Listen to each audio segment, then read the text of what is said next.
आज किरण आरेख के शर्तें जाते हैं। फिजिक्स का पहला चैप्टर प्रकाश का परावर्तन में किरण आरेख की शर्तें को देखते हैं।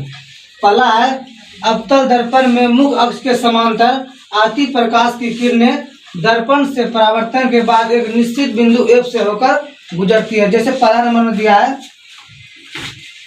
एक दर्पण बनाएंगे,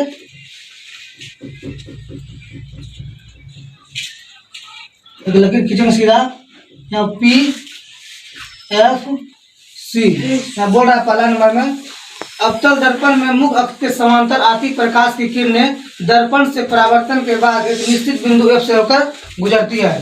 तो पहला यहाँ पर एक निश्चित बिंदु F से गुजरेगा, समांतर आती प्रकाश की किरणें दर्पण से परावर्तन के बाद F से होकर गुजरेगी। पहला शर्त क्या हुआ, समांतर आएगा और दर्पण से टकराकर F से होकर गुजरेगा। दूसरा शर्त देखते हैं। दूसरा क्या बोल रहा है, अवतल दर्पण में प्रकाश को जब प्रकाश केंद्र C से होकर गुजारते हैं तो दर्पण से परावर्तन के बाद उसी पथ पर लौट जाती है। देखो यहाँ फिर उसी तरह बनाएंगे इसको भी, F और C। क्या बोल रहा है, अवतल दर्पण में प्रकाश को जब वक्रता केंद्र से होकर गुजारते हैं तो दर्पण से परावर्तन के बाद पुनः उसी पथ पर लौट जाती है। जब प्रकाश को वक्रता केंद्र C से होकर गुजारेंगे तो फिर यह टकराकर इसी पथ पर लौट जाएगी।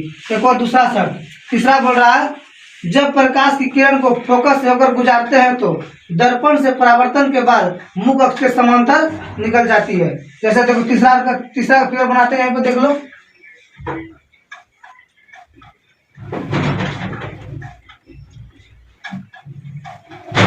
P F C।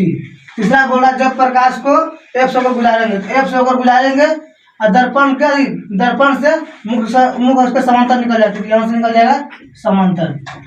तीसरा शर्त।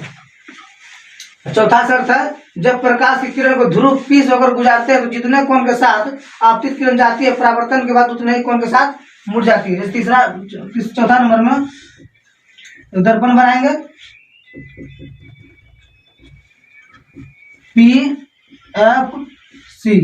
क्या बोला उसमें कि जितने कोण के साथ जाएगी, तो मान लो यहाँ से 30 डिग्री जा रहा है ध्रुव पर, तो 30 डिग्री के साथ ही लौट जाएगी। 50 डिग्री पर जाएगा ही तो 50 डिग्री के साथ लौट जाएगी।